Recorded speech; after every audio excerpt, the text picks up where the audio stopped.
A few steps from Baalbek's thunderous colonnades, a smaller shrine folds inward on itself, a concave façade cupping the street, a horseshoe cella that refuses a simple label.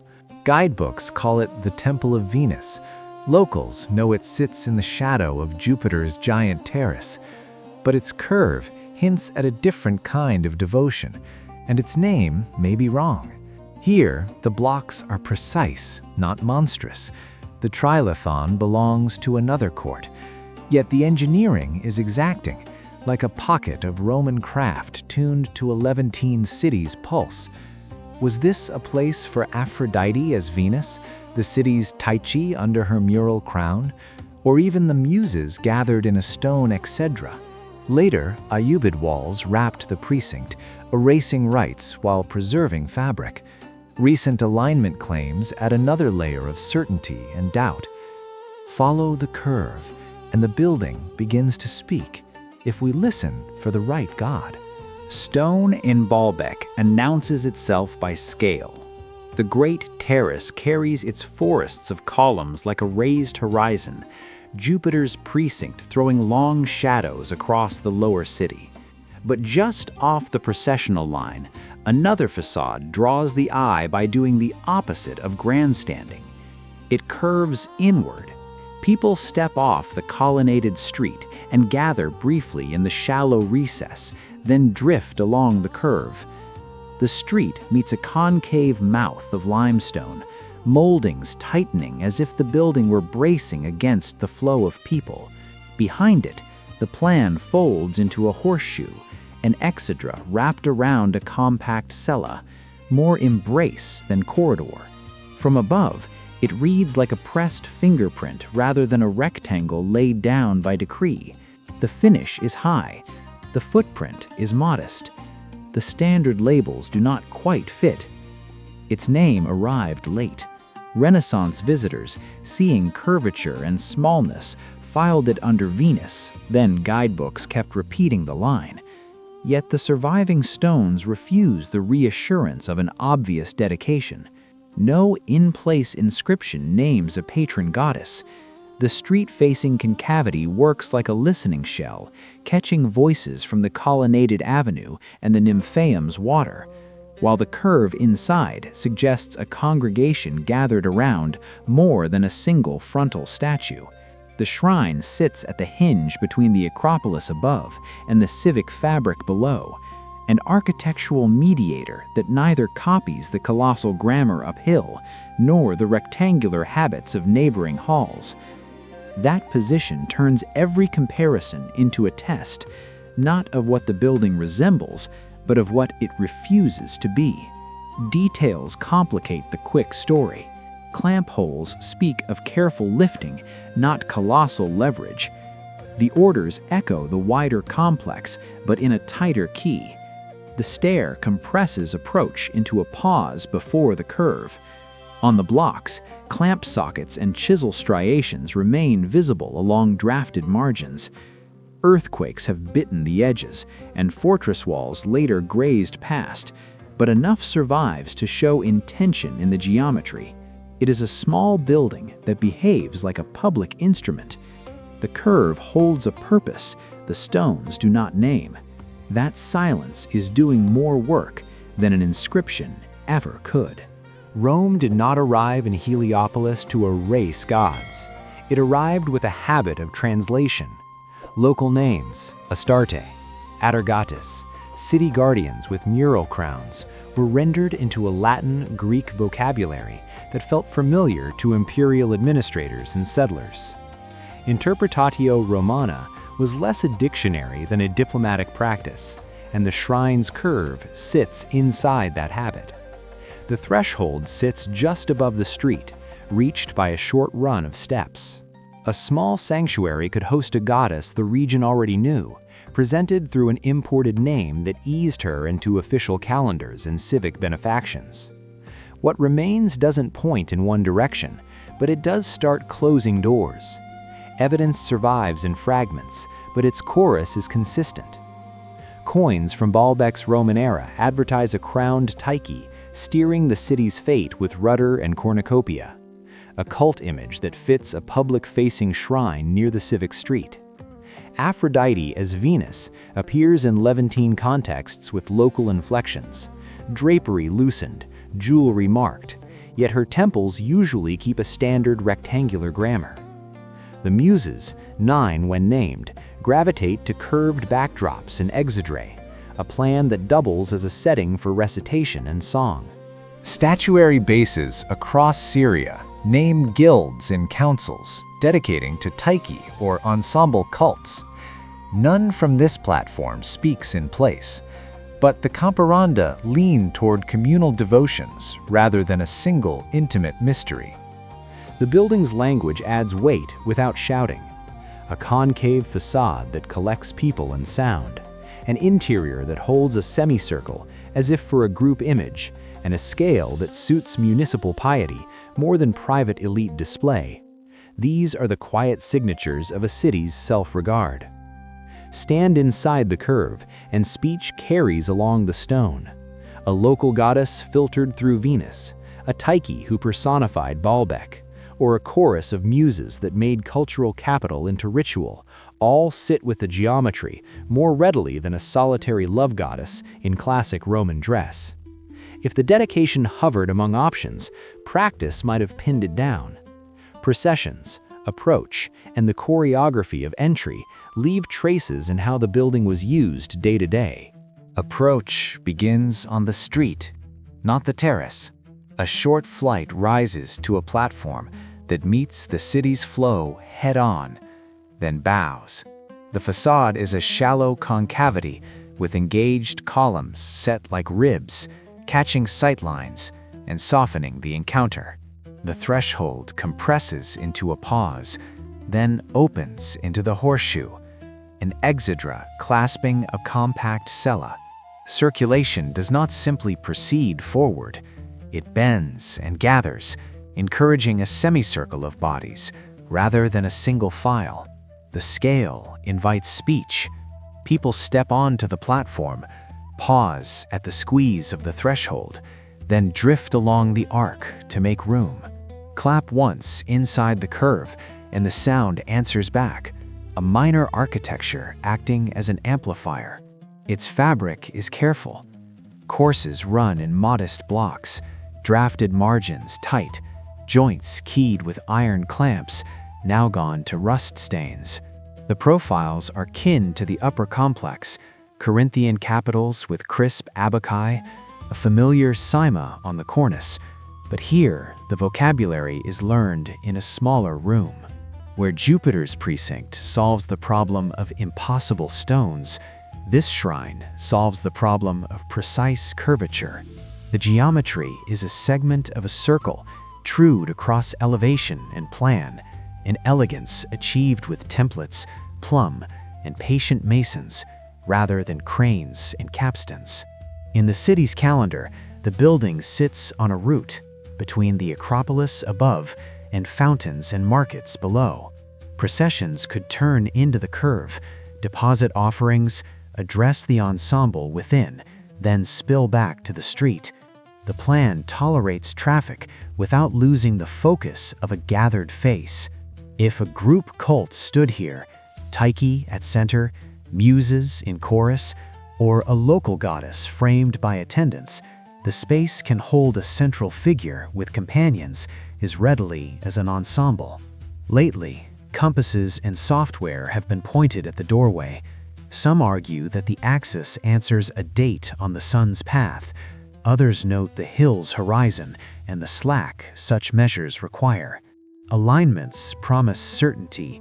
Architecture keeps asking where people stood. Hold a compass at the threshold, and the needle locks to the jambs, while the ridge fixes the horizon line. What remains on the ground is a doorway, an axis, and a skyline that keep the reading provisional. Names harden faster than stone. A curved, compact sanctuary met early modern eyes trained to sort the ancient world by types, and Temple of Venus fit the cabinet label. Engravings and plans, some careful, some theatrical, rounded the horseshoe into a neat circle, set a classical goddess at center, and the caption did the rest. Guidebooks inherited the print, tourist placards froze it. Stand at the curb and the frontage reads as a shallow arc, not a full circle. The building's concavity, misread as a full rotunda, became proof by picture rather than by masonry. Other stories stuck because they traveled well. Herodotus's tale of compulsory rites in Babylon and Lucian's colorful account of Atargatis were lifted into a general claim about sacred prostitution and then draped over Levantine sanctuaries by 19th century writers eager for the exotic. Baalbek offers no inscription, regulation, or deposit that obliges that narrative. Votive sexuality exists in texts and images. An institutional sex for the goddess economy does not appear here. The myth survives because it is tidy, not because it is evidenced. Scale breeds another confusion. The trilithon and the monster blocks belong to Jupiter's terrace, a different engineering problem altogether. This shrine works in human-handled pieces, drafted margins, Lewis holes, clamp cuttings, the tool marks of Roman cranes, tread wheels, and hoists. Run a hand along the joint lines and the clamp sockets step in sequence across the stone. No lost technology hides in the joints. The precision is skilled labor repeated, not mystery. Evidence does not neatly answer the dedication. Statuary bases naming Tyche or other civic divinities surface in Baalbek, but often in reuse. Christian spolia interrupt the chain of context. Earthquakes shuffled blocks, later repairs smeared mortar over telling seams. Even the early plates that first popularized the Venus label are double-edged.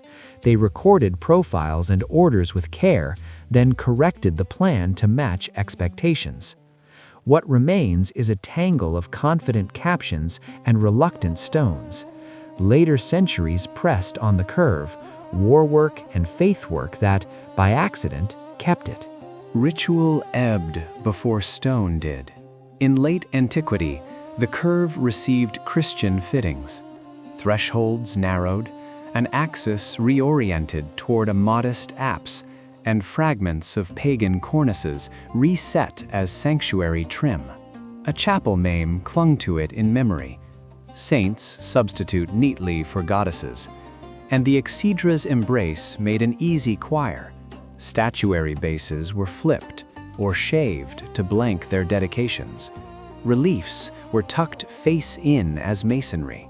The building did not stop being public, it changed the script. Earthquakes bit at joints, toppled parapets, and scattered profiles into spoil piles that later builders mined like a ready quarry. The scar of the apse still shows as a shallow bite in the rear wall. Then the wall came. Under Ayyubid hands, Baalbek's lower precinct hardened into an envelope of defense. A curtain line kinked through the classical fabric. Bastions pushed out on the corners. Courses thickened with a deliberate batter. Where the fortress met the small sanctuary, ancient ashlar became face stone, niches became embrasures, and the concave front was clipped and buttressed. Putlog holes pockmark the reused blocks. Arrow slits interrupt entablatures. Lime mortar bleeds onto crisp moldings. A crenellated parapet rides atop antique stylobates. Military logic erased rights while sparing fabric. Embedded in the wall's thickness, the curve's finest stones were too useful to break and too protected to be burned for lime. Stand beneath the bastion, and a seam of tooling marks runs where antique drafting meets later rubble. Ottoman repairs and local industry added another layer of accident. Kilns chewed through freestanding ruins, but left what was load-bearing alone. A 17th century patch overlays a Severan joint. An 18th century tremor drove cramps deeper and left the horseshoe still legible under a new skin of rubble. Enough of the geometry persists to be read, while inscriptions and fittings that would have named it are gone. What is visible holds its shape. What is missing holds the silence. What the building still says is mostly geometry, a concave façade that gathers rather than confronts, a horseshoe that prefers an ensemble to a throne, a scale that reads as civic rather than private. Stand at the façade and bodies settle into a shallow arc before the door.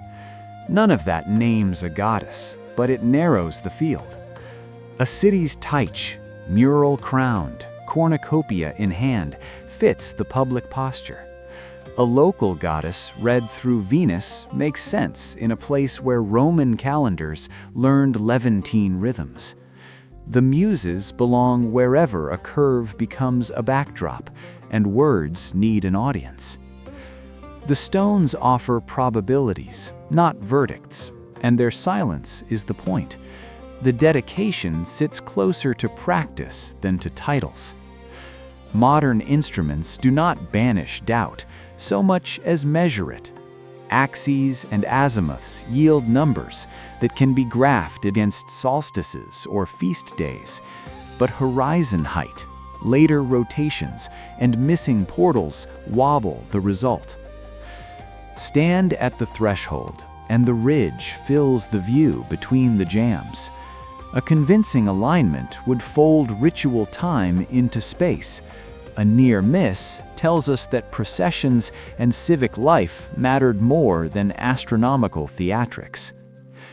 Either way, the method exposes our desire for clean answers, while the site withholds them. Names keep working after the cults stop. Temple of Venus steers guide routes, grant applications, and visitor attention like a rudder. Tyche privileges the city over the personal.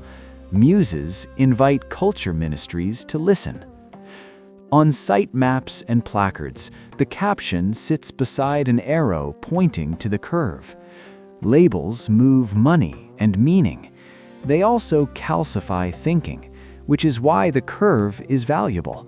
It resists simplification, forcing us to weigh plan against tradition, reuse against origin, and a small sanctuary against a colossal neighbor that steals every headline. What survives is the uneven conversation between empires and towns, carried in shared vocabulary rather than shared meaning. From the street, the curve faces the traffic, while the terrace looms above. The shrine's modest perfection turns the city back on itself, the curve still holding the problem in place. The small shrine at Baalbek keeps its secret with a curve. The name that stuck, Venus, explains less than the stone does, and the stone keeps pointing to a civic devotion shaped by translation. A Tyche who wore the city, a local goddess read through Rome, or a chorus given a proper backdrop. Later walls and chapel fittings did what captions could not. They preserved the geometry that still argues back. Even the urge to align doorways with the sky tells us more about our appetite for certainty than about the shrine's calendar. What began as a misfit beside a giant terrace ends as a measure of how empires, towns, and later garrisons reuse the same materials to different ends. The dedication may never be singular because the building's purpose wasn't. If we met it without its label, with only the curve and the street for evidence, what would we call it? And what would that choice reveal about us? Drop your verdict in the comments. Venus, Tyche, or something else? I read every theory. If this investigation earned your time, subscribe and tap the bell for the next dig. And don't leave the ancient Near East yet. Click here to see the ancient superpower that left no ruins, and follow the empire that shaped the region without leaving a capital behind. Until next time, Keep questioning, stay curious, and remember, tomorrow has always been ancient. Their beliefs were built into stone, even when the names were never carved.